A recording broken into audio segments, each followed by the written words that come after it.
Selamat bertemu kembali dengan saya Moses Laksono Singgih. Kali ini saya akan menjelaskan rahasia menang dengan kasih pada saat kita dijelek-jelekan oleh orang atau menghadapi orang yang memusuhi kita. Nah, ini nanti akan saya terapkan bagaimana gereja yang sehat, kuat, dan berkenan di hati Tuhan di tengah dinamika zaman sekarang, di mana ada gereja lain yang mengambil jemaat dari gereja yang lain, menyalah-nyalahkan gitu ya. Kita tetap harus melakukan dengan kasih dan kita akan menang. Ya. Rahasia menang dengan kasih itu adalah pengalaman pribadi saya sebagai dasar renungan pada kali ini. Ya. Saya berpendapat sesuai dengan firman Tuhan, Tuhan membedakan orang benar dan orang fasik. Pada saat saya tetap berlaku benar, orang yang memusuhi saya itu pasti saya sebagai orang benar pasti akan dibela oleh Tuhan. Janji firman Tuhan mengatakan, aku akan mengadakan perbedaan antara umatku dan bangsamu. Di Keluaran dikatakan begitu. Tuhan secara nyata membedakan, memelihara dan menjaga umatnya yang tetap berharap pada Tuhan, tetap hidup benar. Kenyataan teologis mesti lindungi Tuhan tidak berarti bebas dari penderitaan. Contohnya Ayub, rasul-rasul di kisah para rasul dan Yesus Kristus, dia mengalami cobaan-cobaan atau penderitaan-penderitaan yang berat. Maknanya adalah perlindungannya bukan berarti masalah hilang, melainkan jaminan bahwa hidup orang benar selalu berada di dalam kedaulatan, penyertaan, dan tujuan Allah yang sempurna. Pembelaan Tuhan. Tuhan akan berperang untuk kamu dan kamu akan diam saja. Jadi pada saat kita dimusuhi orang, kita diam saja. Kita tetap hidup benar dan Tuhan akan membela kita. Saat orang benar merasa tidak berdaya, Tuhan sendiri yang akan turun tangan membela kita. Mungkin orang benar mengalami ujian, tetapi tidak pernah ditinggalkan. Orang fasik mungkin tampaknya berhasil sementara waktu, tetapi tidak luput dari keadilan Allah. Orang fasik akan dihukum. Orang benar dibela Tuhan. Tadi sudah dijelaskan pada slide sebelumnya, tetapi bukan diam saja, ya, bukan santai saja, harus berusaha. Kemenangan dari pembelaan Tuhan harus disertai usaha jasmani dan rohani. Dasar iman pembelaan Tuhan adalah Tuhan membela orang benar dan memberikan kemenangan menurut waktunya. Keluaran 14 ayat 14, Tuhan akan berperang untuk kamu. Ya. Tetapi kita sekali lagi harus berusaha secara jasmani dan berusaha secara rohani. Upgrade pengetahuan. Sampai sekarang saya masih belajar lagi, belajar lagi gitu ya. Rajin tidak malas, ya. Itu usaha-usaha jasmani yang harus kita lakukan. Hidup sesuai dengan buah roh, kasih, sukacita, damai sejahtera, dan seterusnya, ya, supaya orang yang bertemu dengan kita itu merasakan ada hadirat Allah dalam hidup kita dan orang itu akan berubah, ya. Usaha rohani, ya, tetap berharap penuh kepada Tuhan, dipimpin Tuhan dulu dan juga sekarang. Bukan hanya dulu tapi sekarang pun kita tetap harus minta pimpinan Tuhan. Rendah hati dan tidak sombong karena Allah melawan orang yang sombong. Kesimpulannya orang benar menang bukan karena pasif atau sombong, tetapi karena berusaha dengan setia, bertumbuh dalam karakter, dan tetap bergantung penuh kepada Tuhan. Ya, rahasia menang dengan kasih, pengalaman pribadi yang saya jelaskan tadi, saya yakin bisa diterapkan bagi gereja Tuhan. fokus pada kesehatan gereja, membawa kemenangan rohani yang sejati. Ya, Tuhan sendirilah yang akan membela dan memelihara gereja yang setia kepada ajaran Kristus. Kalau ada gereja yang tidak setia pada ajaran Kristus, ya gereja yang setia ini tetap akan dibela. Ya, Tuhan selalu menjaga dan memberikan tanda beda bagi umatnya yang hidup benar, bagi gerejanya yang hidup benar. Kehilangan jemaat adalah panggilan untuk mawas diri, bukan untuk membalas dendam. Jemaat adalah milik Kristus seutuhnya. Tugas kita merawat dengan setia. Kemenangan sejati hanya dicapai melalui pengembalaan yang tulus dan penuh kasih. Tuhan senantiasa memelihara dan membedakan umatnya atau gerejanya yang hidup benar. Perlindungan Tuhan itu nyata, namun bekerja sesuai dengan rencana dan kedaulatannya yang sempurna. Perlindungan Tuhan itu nyata, baik bagi umatnya maupun bagi gerejanya, dari berbagai macam bahaya maupun kuasa kegelapan. Hadirat Roh Kudus memberikan hidup yang berbuah dalam kasih dan ketaatan. Kemampuan Roh Kudus ini bisa memberikan kemampuan atau memberikan buah kasih kepada jemaat-jemaat di gereja, sehingga jemaat bisa melakukan kehidupan mengasihi orang lain berdasarkan kasih, kekuatan untuk bertahan, ya, memberikan damai sejahtera melewati ujian berat. Aku akan mengadakan perbedaan antara umatku dan bangsamu. Jadi Tuhan akan membedakan. Ya, kehilangan jemaat adalah momen mawas diri, bukan alasan untuk menyerang. Perlu introspeksi, ya. Respon pertama saat ada jemaat yang pindah gereja lain adalah melihat pelayanan kita sendiri. Pindah gereja itu jangan langsung marah. Tanya pada diri kita sendiri, ya. Baik pimpinan gereja maupun jemaat-jemaat gereja, apakah sudah mendoakan jemaat-jemaat yang pindah itu dengan sungguh-sungguh?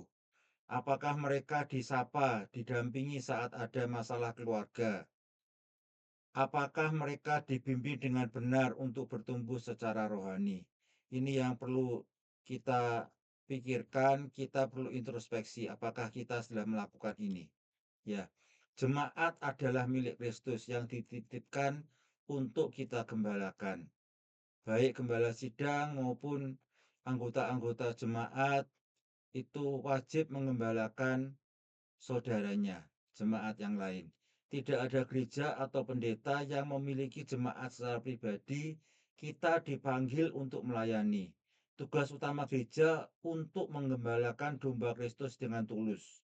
Kita harus membuang sikap memiliki atau menguasai jemaat secara pribadi.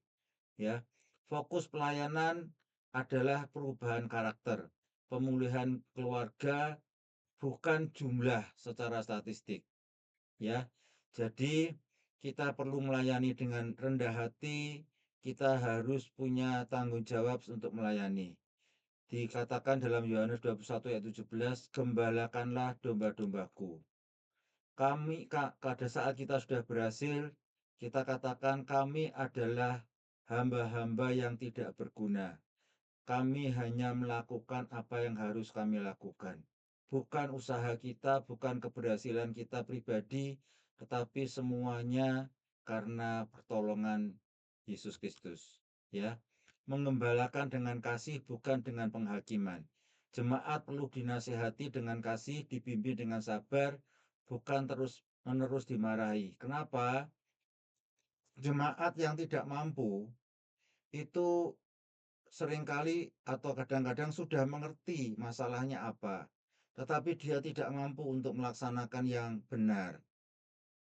Ya, karena itu penyelesaiannya bukan dimarahi, tetapi didoakan, doa syafaat. Kita doakan terus supaya jemaat yang tidak mampu melaksanakan firman Tuhan itu bisa melaksanakan.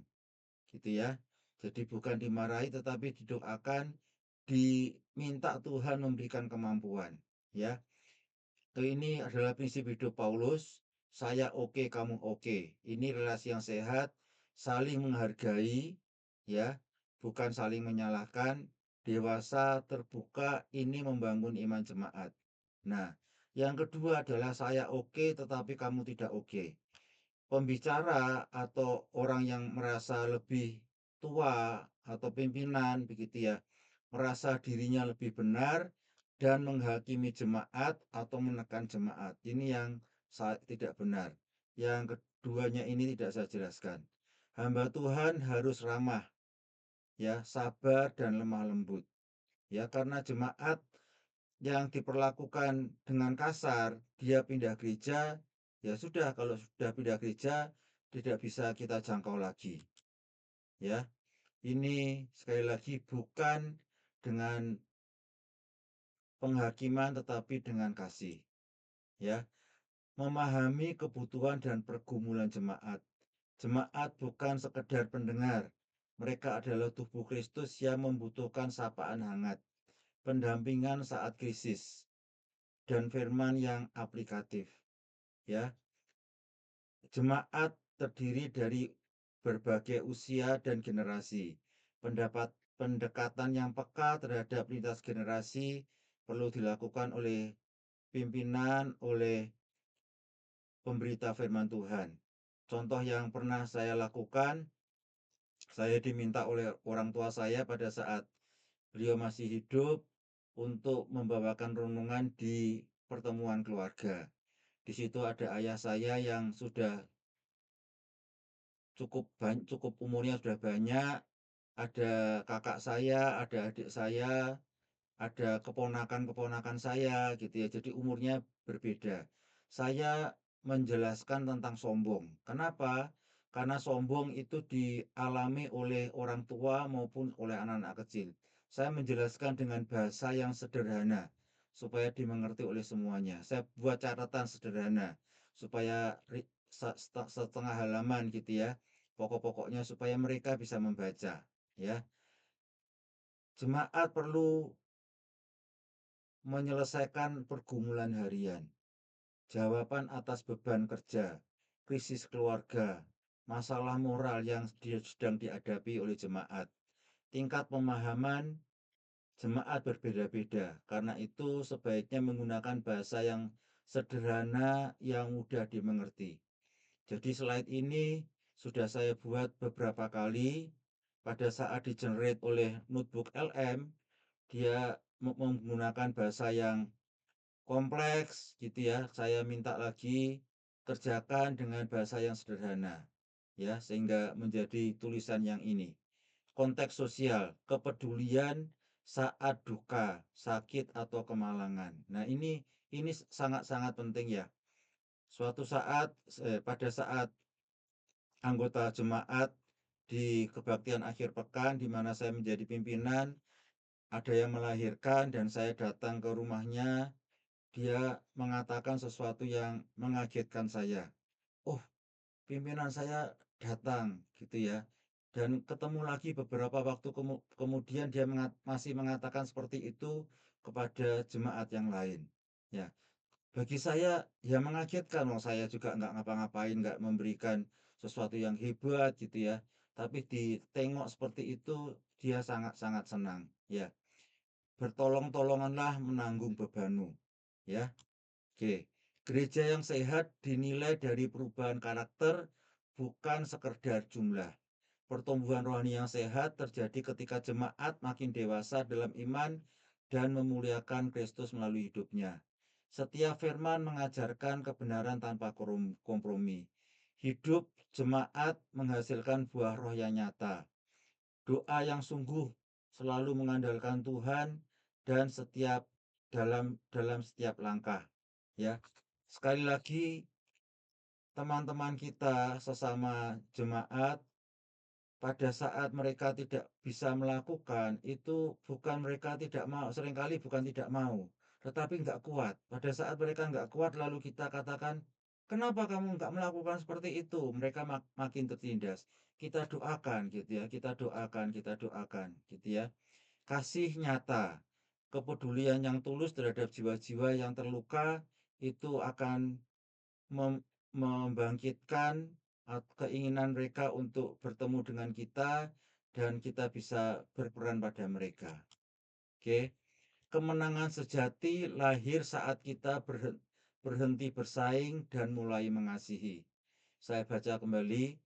Kemenangan sejati lahir saat kita berhenti bersaing dan mulai mengasihi. Kalau ada gereja lain yang menyaingi, kita tidak usah belajar atau menjengkel lalu menggunakan kata-kata yang tidak sopan, keras begitu ya, menjelek-jelekan, nggak usah begitu. Kita mulai mengasihi dan Tuhan akan bekerja. Selain mengasihi, tadi sudah saya katakan, kita perlu membenahi diri kita, ya. Jangan habiskan energi untuk melawan gereja lain. Sibuklah menjadikan gereja kita sebagai rumah penyembuhan yang sehat. Jemaat-jemaat yang datang, kita bantu, kita sembuhkan rohaninya supaya menjadi sehat. Pengembalaan yang sehat ditambah dengan hati yang penuh kasih akan menjadi kemenangan rohani. Tuhan pasti menolong dan menyertai gereja yang setia kepadanya. Jadikan gereja kita tempat di mana jiwa-jiwa dipulihkan, bukan arena perlombaan. Siap gitu ya, kami percaya dan siap melaksanakan. Marilah kita sama-sama siap melaksanakan. Bukan, sekali lagi, bukan bersaing, tetapi mengasihi orang yang mungkin menyakiti kita. Terima kasih atas perhatian Bapak Ibu Saudara. Jika video ini memberkati Bapak dan Ibu, silakan like, subscribe, dan share. Dan jika ada pertanyaan atau berdiskusi lebih lanjut, silakan menghubungi saya di moseselsingge@gmail.com. Sampai bertemu pada video saya berikutnya.